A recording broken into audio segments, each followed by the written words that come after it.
सीतापुर गांव में रहती थी एक चुड़ैल, लेकिन इस बात से गांव के लोग अनजान थे। जब तक पूरे गांव की एक एक औरत के गहने मेरे पास नहीं आ जाते, मैं इस गांव को छोड़कर नहीं जाऊंगी, चाहे इसके लिए मुझे लोगों को गायब भी क्यों ना करना पड़े। दूसरी तरफ गांव की औरतें बात कर रही थी। अरे सुन रही हो, ये देखो मैंने कल ही नया हार बनवाया है सोने का, कैसा लग रहा है? बहुत ही अच्छा है ना, पहले तुम पहनो, फिर शादी में अपनी होने वाली बहू को दे देना। और क्या, सोने चांदी का यही तो फायदा है, जितना पुराना उतना महंगा। लेकिन एक एक पैसा बचाकर ये लेना सच में बहुत मुश्किल हो रहा था मेरे लिए। तभी वहां पहली का पति आ जाता है। गांव में एक औरत के घर के सोने के सारे गहने चोरी हो गए। लोग बातें बना रहे कि गांव में कोई चोर घुस आया है जो घर की कोई चीज को हाथ नहीं लगाता, पर सिर्फ सोने के गहनों को ही चुराता है। अब तुम ना अपने ये गहने संभाल कर रखना। हे भगवान, ये क्या बोल रहे हैं? ये तो वही बात हो गई कि गांव बसा नहीं और लुटेरे पहले आ गए। दूसरी तरफ गांव के ही एक घर में रंजना रहती थी। उसके पति का गांव में चाउमीन का ठेला था। एक दिन उसके घर में एक औरत आती है। अरे रंजना, तू गांव में नहीं है तो सोचा तुम्हें बता दूं। गांव में बात चल रही है कि गांव में एक चोर घुस आया है जो घरों के सोने के गहने चुरा लेता है। अरे मैं तो सिर्फ ये कान की छोटी सी बाली ही सोने की पहनती हूँ, बाकी गहने तो मैंने गांव के बैंक में लाकर रखे हैं। ये क्या होता है? ना बाबा ना, हमारे गांव की औरतें तो गहने अपने पास ही रखती है। जब कहीं जाना हो तो बस अलमारी से गहने निकालो और पहन लो।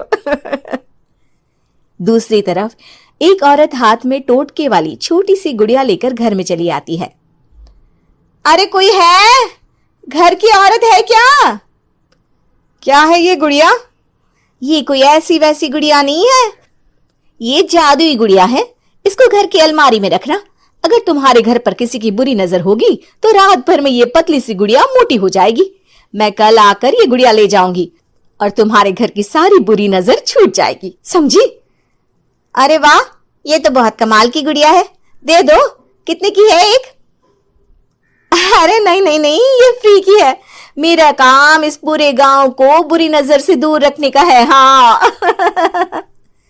भली औरत उसके हाथ से वो गुड़िया लेकर अलमारी में रख देती है। लेकिन अगली सुबह जब वो उस गुड़िया को देखती है तो पतली सी गुड़िया मोटी हो चुकी होती है। हे भगवान, ये क्या?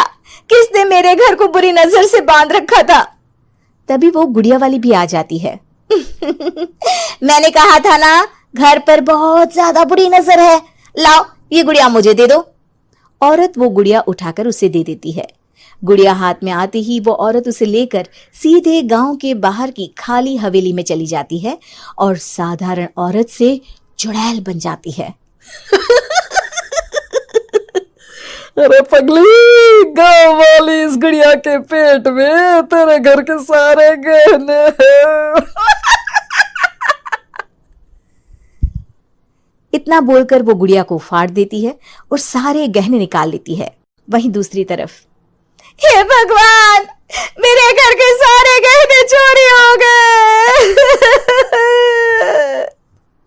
उस औरत के घर के आसपास लोगों का जमावड़ा हो जाता है और लोग बातें करने लगते हैं।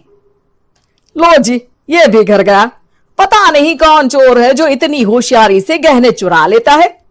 कुछ समझ में नहीं आ रहा कि कौन है। लोग तो घर से कहीं जाते भी नहीं है, न ताला लगे न घर खाली हो, फिर भी रातों रात गहने चोरी हो जाते हैं। अरे हम तो कहते हैं लोगों को बारी बारी चौकीदारी करनी चाहिए, चोर को तो पूरे गांव वाले मिलकर पकड़ ही लेंगे। लोग बारी बारी घरों की चौकीदारी भी करते हैं, लेकिन चोरी होने का सिलसिला रुकता ही नहीं। फिर एक दिन रंजना के पड़ोस से भी रोने की आवाज आती है। अरे आज ही घर की बुरी नजर उतरी और आज ही सारे गहने भी चोरी हो गए। कैसी बुरी नजर? क्या हुआ था? तभी वहां उस औरत का पति भी आ जाता है जिसके घर में गहनों की चोरी हुई थी। हाँ, मेरी बीवी ने भी किसी गुड़िया को घर में बुरी नजर उतारने के लिए रखा था, लेकिन अगले दिन गहने चोरी हो गए। अब रंजना को कुछ कुछ बात समझ में आ जाती है। वो गांव वालों से कहती है, देखिए अब आप लोग चिंता ना करें, जल्द ही चोर पकड़ा जाएगा। उस नजर उतारने वाली गुड़िया को आज मेरे घर कोई भेज देना। फिर क्या था, चुड़ैल को लोग रंजना के घर भेजते हैं। पहली बार देखा है कोई खुद लुटने को तैयार बैठा है। तो तू है जिसे घर की बुरी नजर उतारनी है? ये ले गुड़िया, ये सुबह तक मोटी हो गई तो समझो तुमको और तुम्हारे घर वालों को नजर लगी है। हाँ हाँ, मैंने काफी सुना है।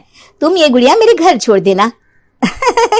अरे क्यों नहीं, कल सुबह आऊंगी जब गुड़िया तुम्हारे घर की सारी बुरी नजर लेकर मोटी हो जाएगी, ठीक है? अब क्या था, रात को रंजना ने पूरी नजर गुड़िया पर रखी।